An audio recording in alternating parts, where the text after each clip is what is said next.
Praise the Lord, hallelujah. എല്ലാവർക്കും യേശുക്രിസ്തുവിൽ പുതുവത്സര ആശംസകൾ. ദൈവവചനം നമ്മൾ കേൾക്കുമ്പോൾ ആ വചനത്തിൻ്റെ അകത്തിൽ ഉള്ള ജീവൻ നമുക്ക് ഇന്ന് ദൈവം അനുഭവിക്കാൻ ഇടവരും.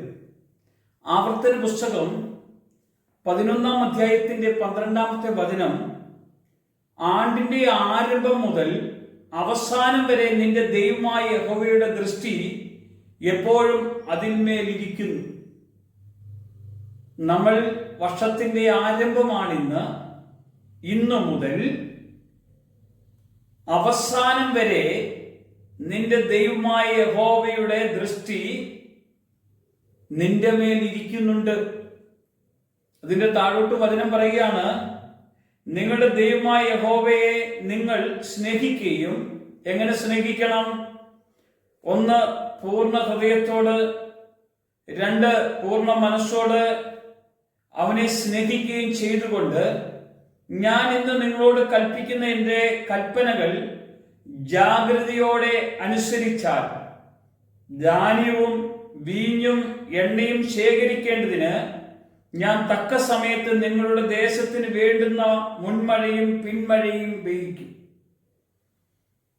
പ്രിയമുള്ളവരെ, നമ്മളെ ശ്രദ്ധിക്കുന്ന നമ്മുടെ കർത്താവ്, നമ്മളെ അറിയുന്ന നമ്മുടെ കർത്താവ്, ഈ 1-ാം തീയതി മുതൽ, ഈ ആണ്ടിന്റെ ആരംഭം മുതൽ എന്നെ കണ്ടുകൊണ്ടിരിക്കുന്ന കർത്താവിനെ ഞാനും കണ്ട് അവനെ ആരാധിച്ച് അവന്റെ കൂടെ ഒന്ന് ജീവിക്കാമോ? എങ്ങനെ ആരാധിക്കണം? എങ്ങനെ സ്നേഹിക്കണം? പൂർണ്ണ ഹൃദയവും പൂർണ്ണ മനസ്സോടുകൂടെ അവന്റെ കൽപ്പന പ്രമാണിച്ചുകൊണ്ട് അവന്റെ വചനത്തെ അനുസരിച്ചുകൊണ്ടൊന്ന് പോകാമോ? നിന്റെ ജീവിതത്തിൽ ഒരു തകർച്ച വരികയില്ല, നിന്റെ കുടുംബത്തിൽ ഒരു പ്രശ്നം വരികയില്ല, നിന്റെ മക്കൾക്കൊരു അസ്വസ്ഥത കടന്നു വരികയില്ല. അതിനൊരു കാരണമുണ്ട്. നിന്റെ ദൈവമായ കർത്താവ് നിന്റെ ഭവനത്തെ ശ്രദ്ധിച്ചു കൊണ്ടിരിക്കുന്നുണ്ട്. കാരണം അവന്റെ വചനം അനുസരിക്കുന്ന തന്റെ മക്കളുടെ ഭവനത്തെ ദൈവം കാക്കാതിരിക്കില്ല. ദൈവം കാക്കുന്നില്ലെങ്കിൽ എന്റെ ഭവനത്തിന്റെ കാവലൊക്കെ വ്യർത്ഥമാണ്. പ്രിയമുള്ളവരെ, ഞാൻ വെറുതെയാണ് കാവൽ നിൽക്കുന്നത്. ദൈവം കാക്കുന്നുണ്ടെങ്കിൽ ഒരു കാവൽക്കാരന്റെ ആവശ്യമില്ല.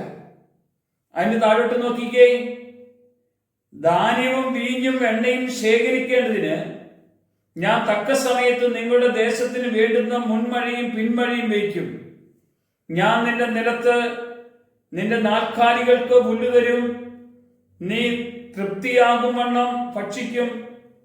നിങ്ങളുടെ ഹൃദയത്തിന് ഭോഷത്വം പറ്റുകയും നിങ്ങൾ നേർവഴി വിട്ട് അന്യദേവങ്ങളെ സേവിച്ച് നമസ്കരിക്കുകയും ചെയ്യാതിരിപ്പാൻ സൂക്ഷിച്ചുകൊള്ളുവിൻ. അല്ലാഞ്ഞാൽ യഹോവയുടെ ക്രോധം നിങ്ങളുടെ നേരെ ജ്വലിച്ചിട്ട് മഴ പെയ്യിക്കാതിരിക്കേണ്ടതിന് അവൻ ആകാശത്തെ അടച്ചു കളയുകയും ഭൂമി അനുഭവം തരാതിരിക്കുകയും യഹോവ നിങ്ങൾക്ക് തരുന്ന നല്ല ദേശത്തു നിന്ന് നിങ്ങൾ വേഗം നശിച്ചു പോകുകയും ചെയ്യും. ഇപ്പൊ നമ്മെ നിർത്തിയിരിക്കുന്ന ദേശം, സ്ഥലം ദൈവം അനുഗ്രഹിച്ചു തന്നതാ.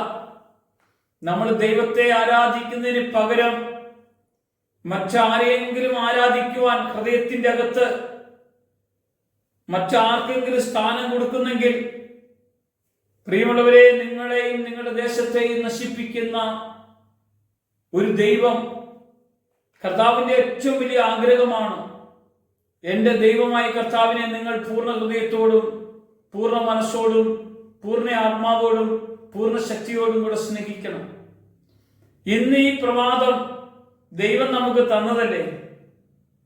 ഈ പുതുവത്സരത്തിൽ ഇന്ന് നമുക്ക് തീരുമാനമെടുക്കാം, ഞാൻ എൻ്റെ കർത്താവിനെ മാത്രമേ ആരാധിക്കത്തുള്ളൂ. എൻ്റെ കർത്താവിൻ്റെ ആ കൽപ്പന വചനമനുസരിച്ച് ഞാൻ ജീവിച്ചു കൊള്ളാം, അവൻ്റെ കൂടെ ഞാൻ പോയിക്കൊള്ളാം.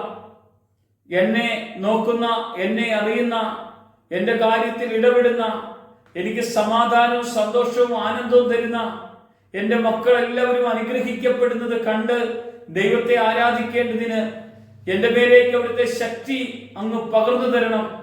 കർത്താവിന്റെ കൃപ നമ്മുടെ എല്ലാവരുടെ മേലും വെളിപ്പെടുവാൻ കർത്താവ് ഇടയാക്കണം.